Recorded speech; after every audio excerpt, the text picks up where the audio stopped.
त्र्यंबकेश्वर येथे महाविकास आघाडीचे व उद्धव बाळासाहेब ठाकरे गटाचे खासदारकीचे उमेदवार राजाभाऊ वाजे यांचा प्रचाराचा श्रीफळ फोडून प्रचाराला सुरुवात झाली।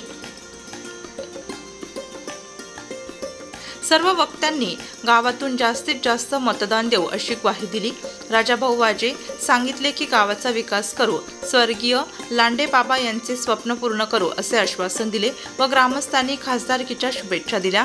सुरुवातीला राजाभाऊ वाजे यांचे फटाके व ढोल ताशांच्या गजरात वाजत गाजत बैलगाडीतून मिरवणूक काढली। याप्रसंगी संपत नाना सकाळे, समाधान बोडके, संपतराव चव्हाण, रमेशराव गावित, प्रभाकर शिंदे, पंडित भाई चव्हाण, गोविंद काका चव्हाण, गणेश कोठुळे, सागर चव्हाण, योगेश चव्हाण, भाऊसाहेब लांडे, दिलीप अण्णा चव्हाण, नरेंद्र चव्हाण, माणिक चव्हाण, चंदू भाऊ चव्हाण, कमळू कडांगळी, गावातील सोसायटी चेअरमन, व्हाईस चेअरमन, संचालक, ग्रामपंचायत सरपंच, उपसरपंच, सर्व सदस्य उपस्थित होते।